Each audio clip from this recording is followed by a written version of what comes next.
What's up, guys and girls? This is Don with Leather Stitch Customs. Thank you for joining me. And this is Leather Crafting Tips and Tricks, Episode 1. Your blade is your most important tool in your entire repertoire. Your cannon fodder, your blade is number one. Without a sharp blade, don't even attempt to try this craft. If you don't know how to keep your blade sharp and replace your blades, if you don't have a blade sharpener for whatever main blade you do use, don't do this craft. You're going to be super uber frustrated. You're not going to want to go forward. You're going to have lots of edges that you have to clean up with sanding paper and other sanding stones and stuff like that. Just believe me when I say, if you're a novice or a beginner, number one, keep a sharp blade. So I'm going to show you a few things that I do, and I'm going to cut out this piece that I have here on this board, on this punch board. So this one here, once they get to this point, as you can see here, hopefully you can, this is dull.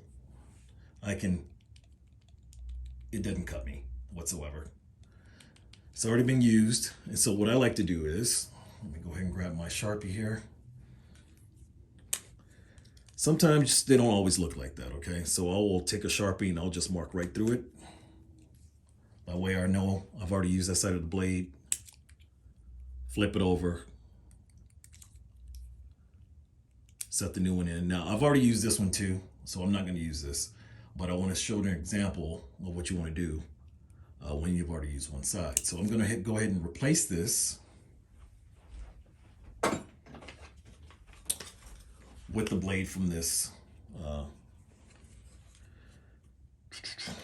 replacement blades. So this is Craftsman. I picked this up off of Amazon for $14.99, $15 basically, American dollars. It's beautiful. It is the best purchase I have ever made when it comes to leather crafting. Nothing else mattered. The punch boards, the cutting boards, the punch tools, all that stuff, even the leathers you pick out don't even matter as much as this, okay? This is number one. Get yourself a nice supply of blades, replacement blades, so that if you're sitting there with just 5 blades that you can pick up in any store from Walmart to Target, Office Depot, whatever the case may be, when you're just sitting there with 5 blades and you're working on something and you don't want to have to leave, you use those blades until they're a nuisance. And then you're cutting corners and stuff like that, literally cutting corners that don't come out great. They're jagged, they're messed up. You have to go in there and do a lot of cleanup. This is going to save you so much time. This is nice and easy. This started off all the way down here at the bottom. And you just keep sliding it up and you push out your next blade. That easy. Blade pops out. Take it out. Pop it in. You have two sides, 2 fresh sides now that you can use. And they are nice and oiled up inside there, okay? Now I have a fresh blade to utilize when I go into a pattern like this. So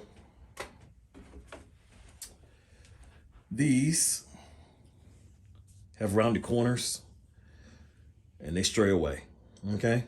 So I do have corner punches for stuff like this, but I want to show you guys what having a sharp blade does for you, okay? Sharp blade, when you're trying to guide your blade, use both hands. You can always use your middle finger to help steer your cut. And I always do the long cuts first and the short cuts last. And then you can do your corners last too if you're going to just use the blade instead of using a corner punch. But having a sharp blade will allow you to cut through and not have to worry about getting jagged edges. I can even stay on this cut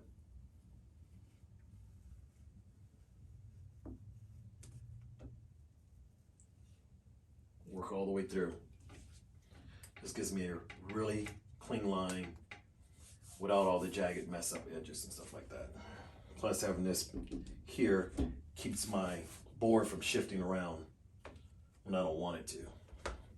Now if I want, I can go in here and I can cut this corner using the same blade. And when you're cutting corners, you want to cut a little bit at a time.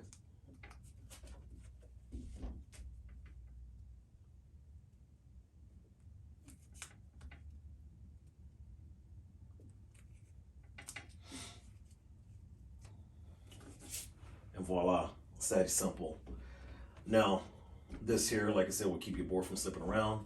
Also, taping your project down, your pattern down to your punch board also helps keep everything from slipping around. And you always want to cut the longest lines first, and then you go up here and you cut the short lines, and then you hit your corners. Now, we'll show you one of my punch tools that I use. And you can pick up two different sets. You have your quarter corners, and then you have your half circle corners. And this is from the quarter corner set. Okay, I believe you get about 6 or 7 of these. And so I can take this here, grab my rubber mallet, and now this doesn't fit perfectly on this edge, but what I can do is hit one spot, and then if I want to, I can come back around, extend the blade out. I want to show you what that looks like up close. And I can just hit it on both sides to get a perfect cut on that corner. Or I can just hit it once and then take my razor blade, my straight blade, and just cut straight across. Depends on what you want to do. Now with the rest of these are reinforcements for handles that go on the duffel bag that I make. And no one's ever going to see these. So I'm just going to cut straight across on all the corners and whatnot. Even down here on the tip, I'm just going to cut straight across on the tip down there. I'm not going to go ahead and use this for this project. But for projects where it does matter, of course, where aesthetically people are going to see that, you can get these, also these half quarters and full, or half and quarter circle punches. And I believe you'll get about, I believe it's about 14 blades total if you get the two. I'll go ahead and put those in the link of this video too for tip number 1. Thank you guys for watching. Once again, this is Don with Leather and Stitch Customs. You can find me at leatherandstitch.com, and you can also find me on Etsy if you search Leather and Stitch Customs. Of course, I'm on all the social medias, Facebook, Instagram, and so on. Thanks, guys. Hey, guys, I'm back. This is added on. So I wanted to show you what it looked like once I finished. And so this is the side that I cut with the new sharp blade that I put in. And this is the side that I cut with the quarter punch tool.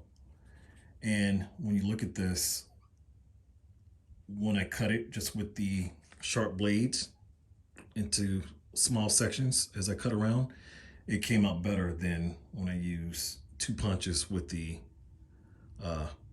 quarter punch tool. And so yeah, like I said, even just with your sharp blade, having a new replaced blade makes all the difference in the world. That's my PS.